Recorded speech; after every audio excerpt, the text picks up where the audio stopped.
विशुद्धविदोषस्तमः ज्ञानैकतानप्रभा सर्वप्राभवशक्तिभोगपरसत्सारात्मदिव्याकृतिम् सृष्टिस्थाननिरोधनित्यनेति ज्ञानप्रकाशावृति ध्वान्तामोक्षविमोक्षदम् हरिमजम् नित्यम् सदोपास्महे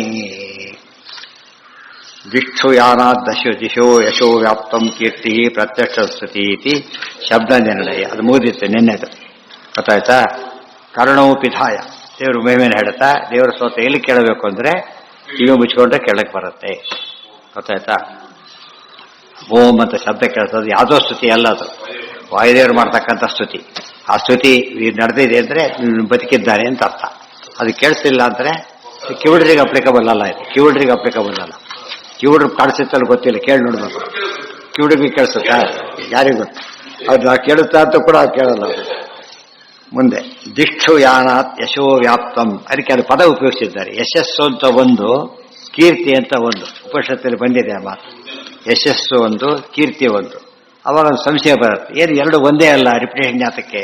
ಈ ತರ ಪ್ರಶ್ನೆ ಬಂದಿದೆಯಲ್ಲೋ ಬೇರೆ ಕಡೆಗೆ. ಎಲ್ಲಿ ಬಂದಿತ್ತು? ಅದು ಬೇರೆ ಬೇರೆ ಬೇರೆ. ಸುಹೃತ್ ಮಿತ್ರ ನೋಡೋದಕ್ಕೆ ಎರಡು ಅರ್ಥನೇ. ಶತ್ರು ಅರಿ ಎರಡು ಒಂದೇ ಅರ್ಥನೇ, ಬೇರೆ ಬೇರೆ ಸೂಕ್ಷ್ಮ ವ್ಯತ್ಯಾಸ ಇದೆ. ಆದರೆ ಇಲ್ಲೂ ಕೂಡ ಸೂಕ್ಷ್ಮ ವ್ಯತ್ಯಾಸ ಇದೆ ಅಂತ ಹೇಳ್ತಾರೆ. ಸೂಕ್ಷ್ಮ ವ್ಯತ್ಯಾಸ ಏನು ಅಂದ್ರೆ, ಒಂದನೇದಾಗಿ ಕೀರ್ತಿ ಪ್ರತ್ಯಕ್ಷತ ಸ್ತುತಿ. ಪರಮಾತ್ಮ ದಿಕ್ಷುಯಾನಾತ್ ಯಶೋ ವ್ಯಾಪ್ತಂ, ಬಹಳಷ್ಟು ವಿಶಾಲವಾಗಿ ಬಂದಾಗ ಅದು ಯಶಸ್ಸು. ಗೊತ್ತಾಯ್ತಾ. ಪ್ರತ್ಯಕ್ಷ ಮಾತ್ರ ಹೇಳಿಬಿಟ್ರೆ ಅದು ಕೀರ್ತಿ. ಎದುರಿಗೆ ಇಂದ್ರ ಹೊಗಳಿದ್ದಾನೆ ಕೆಲಸ ಆಗೋವರೆಗೂ ಅದು ಕೀರ್ತಿ. ಅದು ಆಮೇಲೆ ಅದು ಹಾಗಲ್ಲ, ಎಲ್ಲ ಕಡೆ ಹರಡಿದೆ ಅಂದರೆ ಅಪ್ರತ್ಯಕ್ಷತ. ಅಲ್ಲಿ ಹೋದ್ರೂ ಕೂಡ ಇವರು ಭಾರಿ ಗ್ರೇಟ್ ಅಂದ್ಬಿಡ್ತಾರೆ. ಆ ಥರ ಅದೇನದ ಯಶಸ್ಸು. ಅದಕ್ಕೆ ಯಶಕ್ಕಾಯರಾಗಬೇಕು ಅಂತ. ಕೀರ್ತಿ ಕಾಯರಾಗ್ಬಿಟ್ಟು ಎದುರು ಮಾತ್ರ ಸ್ತೋತ್ರ ಬಳಸ್ಕೊತಾರೆ. ಯಶಕ್ಕಾಯರಾದರೆ ಇಂಡಿಯಾ ಆಬ್ಸೆನ್ಸ್ ಕೂಡ ಏನಾಗುತ್ತಾರೆ, ಅವರು ಸೂತರಾಗ್ತಾರೆ. ಅದು ಮುಖ್ಯ. ನೋಡಿ, ಇಷ್ಟೆಲ್ಲ ವ್ಯತ್ಯಾಸ ಗೊತ್ತಾಗಲಿದೆ. ಆಚಾರ್ಯ ಒಬ್ಬರೇ ಇವೆಲ್ಲ ಹೇಳಿದ್ರು, ಪಟ್ಟಿ ಮಾಡಬೇಕು. ಯಾವ ಡಿಕ್ಷನರಿಲೂ ಸಿಗೋ ಅರ್ಥಗಳಲ್ಲ ಇವು. ವಿತ್ ಪ್ರಮಾಣ ಕೊಟ್ಟಿದ್ದಾರೆ. ಮತ್ತೆ ಇದು ಶಬ್ದ ನಿರ್ಣಯ ಇವೆಲ್ಲ ಮರ್ತೋಗಿತ್ತು. ನೋಡೋದು ಕೀರ್ತಿ ಇದು ಒಂದೇ ರೀತಿ ಆಗತ್ತೆ, ಅಲ್ಲ ಬೇರೆನೆ. ಕೀರ್ತಿ ಬೇರೆ. ಯಶಸ್ಸಿದ್ದಾಗ ಎಲ್ಲ ಅಲ್ಲೂ ಇರುತ್ತೆ. ಇದು ಇದ್ದಾಗ ಹೆಚ್ಚು ಕವರ್ ಮಾಡುತ್ತೆ, ಇದು ಕಡಿಮೆ ಕವರ್ ಮಾಡುತ್ತೆ. ಸಾಮಾನ್ಯವಾಗಿ ಎರಡಕ್ಕೂ ಒಂದೇ ಅರ್ಥ, ಅದು ಬೇರೆ. ಪುಣ್ಯ ಕೀರ್ತಿ ಅಂತ ಒಂದು, ಪುಣ್ಯ ಯಶಸ್ಸು ಅಂತ ಬರಲಿಲ್ಲ ದೇವರಿಗೆ, ಪುಣ್ಯ ಕೀರ್ತಿ ಅಂತ ಬಂತಲ್ಲ, ಯಶಸ್ಸು ಅಂತ ಬರಲಿಲ್ಲ. ಆದ್ದರಿಂದ ಕೃಷ್ಣನಿಗೆ ಯಶಸ್ಸಿಲ್ಲ, ಕೀರ್ತಿ ಇದೆ ಅಷ್ಟೇ. ಹಾಗಲ್ಲ, ಎರಡಕ್ಕೂ ಸಮಾನ ಅರ್ಥ ಆಗುತ್ತೆ. ಸಾಮಾನ್ಯವಾಗಿ ಸಮಾನ ಅರ್ಥ, ಎರಡು ಒಟ್ಟಿಗೆ ಬಂದಾಗ ಸ್ಪೆಷಲ್ ಅರ್ಥ. ಎರಡಕ್ಕೂ ಶ್ರೇಷ್ಠ ಅರ್ಥನೇ ಬರುತ್ತೆ. ಅದು ಸಾರಸ್ಯವನ್ನು ಕೊಡಬೇಕು. ಪುಣ್ಯ ಕೀರ್ತಿ ಯಾಕೆ ಮಾಡಬೇಕು ಅಂದ್ರೆ, ದೇವ್ರ ಹೆಸರು ಹೇಳ್ತಲ್ಲಕ್ಕೆ ಎದುರು ಬಂದೇ ಬಿಡುತ್ತಾನೆ. ಅದರಿಂದ ಪ್ರತ್ಯಕ್ಷ ಫಲ ಕೊಟ್ಬಿಡ್ತಾನೆ ಪರಮಾತ್ಮರ. ಆದ್ದರಿಂದ ಪುಣ್ಯ ಕೀರ್ತಿಯಾಗಿದ್ದಾನೆ. ಇದೆಲ್ಲ ಅಬ್ಸರ್ವ್ ಮಾಡಬೇಕು. ಅದು ಅಬ್ಸರ್ವ್ ಮಾಡೋದ್ರೆ ಸ್ಟಡಿ ಮಾಡಬೇಕು. ಸ್ಟಡಿ ಬೇರೆ, ಓದೋದು ಬೇರೆ. ನ್ಯೂಸ್ ಪೇಪರ್ ಯಾರು ಸ್ಟಡಿ ಮಾಡ್ತಾರೆ, ಏನ್ ಮಾಡ್ತಾರೆ, ಅದು ಪೂರ್ತಿ ಕೂಡ ಓದಾರೆ, ಹೆಡ್ಲೈನ್ಸ್ ಬುದ್ಧಿ ಹೋಗ್ಬಿಡ್ತಾರೆ ಅಷ್ಟೇ. ಆದ್ರೆ ಇದು ಹಾಗಲ್ಲ. ಇದನ್ನ ಆ ರೀತಿ ನ್ಯೂಸ್ ಪೇಪರ್ ಓದ ಶಾಸ್ತ್ರ ಓದಬಾರ್ದು.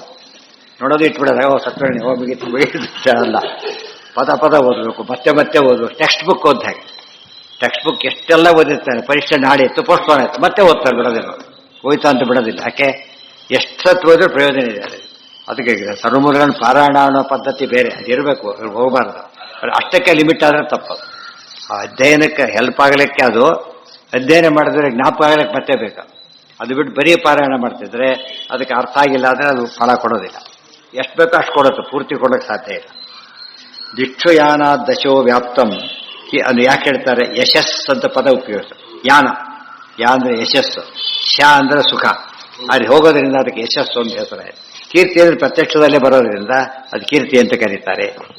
ಸರ್ವತಃ ಸೃಷ್ಟೇಶು ಪೃಷ್ಟೇಶು ವರ್ತದೆ. ಆಮೇಲೆ ಉಚ್ಚೇಶು ವೈಕುಂಠ ಕ್ಷೀರಸಾಗರ ಅನಂತಾಸನಾದಿಷು ವಿಶ್ವತೋ ಬ್ರಹ್ಮಣೋ.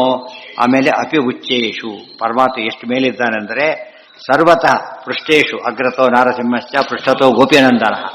ಹಿಂದೆ ಮುಂದೆ ಎಡ ಬಲದಿ ಒಳ ಹೊರಗೆ ಇಂದಿರೇಶನು ತನ್ನವರನು ಎಂದೆಂದು ಸಲಹುವನು ಆಗಸದವೋಲ್ ಎತ್ತ ನೋಡಿದರು. ಇದು ದೇವರ ಮಹಿಮೆ. ಅದಕ್ಕೆ ಹೇಳ್ತಾರೆ ಎಲ್ಲ ಕಡೆ ಉಚ್ಚ, ಮೇಲಿನ ಸ್ಥಾನದಲ್ಲಿದ್ದಾನೆ, ಪಾತಾಳ ಕೆಳಗಿನ ಸ್ಥಾನದಲ್ಲಿದ್ದಾನೆ, ಅಂದಂತ ಮಸಲಿದ್ದಾನೆ ಪರಮಾತ್ಮ, ನರಕದಲ್ಲಿದ್ದಾನೆ. ಅದು ಹೇಗಿದ್ದಾನೆ? ಸ್ವಾಮಿಯಾಗೇ ಇದ್ದಾನೆ, ಸುಖಪೂರ್ಣನಾಗೇ ಇದ್ದಾನೆ ಹೊರತು ದುಃಖ ಇಲ್ಲ. ಮತ್ತೆ ವಿಶ್ವತಃ ಚಕ್ಷು ಎಲ್ಲ ಕಡೆ ಇದ್ದಾನೆ. ಬ್ರಹ್ಮಣಾಪಿ ಉಚ್ಚೇಶು, ಬ್ರಹ್ಮದೇವರ ಮೇಲೂ ಇದ್ದಾನೆ. ತತ ಉತ್ತಮೋ ಅನ್ಯೋ, ದೇವರು ಎಲ್ಲಿದ್ದಾನೆ ಮೇಲೆ ಉತ್ತರ ಇದೆ. ಎಲ್ಲಿದ್ದಾನೆ ಅಲ್ಲ, ಎಲ್ಲಿಲ್ಲ ಹೇಳು ಅಂತ ಕೇಳಬೇಕು. ಎಲ್ಲಿಲ್ಲ, ಎಲ್ಲ ಕಡೆ ಇದ್ದಾನೆ. ಕೇಳೋಣ ಯಾತಕ್ಕೆ ಹಾಕಿ ಕೇಳ್ತಾನೆ ಅಂದ್ರೆ, ಎಲ್ಲ ಕಡೆ ಇದ್ದರೆ ದೇವರಿಗೆ ಇದಾಗ್ಬಿಡುತ್ತೆ, ಪ್ರಾಬ್ಲಮ್ ಬರುತ್ತೆ ಅಂತ ಕೇಳ್ತಾನೆ. ಇಲ್ಲ, ಈ ಕಳ್ಳರು ಕೂತಿರ್ತಾರೆ, ಇವ್ರು ಬಂದ್ರೆ ಪ್ರಾಬ್ಲಮ್ ಇವನಿಗೆಲ್ಲ, ಕಳ್ಳರಿ ಪ್ರಾಬ್ಲಮ್ ಹೊರತು ಇವ್ರಿಗೆ ಪ್ರಾಬ್ಲಮ್ ಅಲ್ಲ.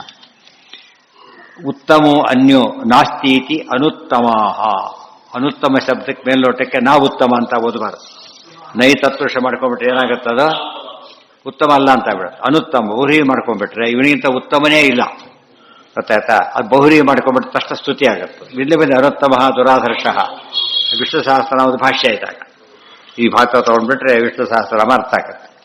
ತತಃ ಉತ್ತಮೋ ಅನ್ಯೋ ನಾಸ್ತೀತಿ ಅನುತ್ತಮಾಹ. ಸರ್ವತಃ ಸ್ವಯಂ ಉತ್ತಮಾಹ, ತಾನೇ ಉತ್ತಮ, ಬೇರೆಯವರಿಂದ ಉತ್ತಮನಾಗಿಲ್ಲ, ಅದು ಬೇರೆ.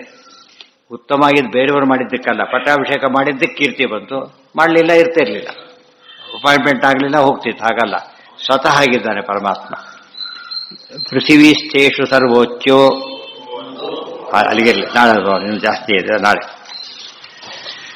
ಸರ್ವೇಂದ್ರಿಯ ಪ್ರೇರಕೇಣ ಶ್ರೀ ಪ್ರಾಣಪತಿನೇರಿತಃ ಯದವೋಚವಾಂ ತೇನ ಪ್ರೀಯತಾಂ ಕಮಲಾಲಯಃ.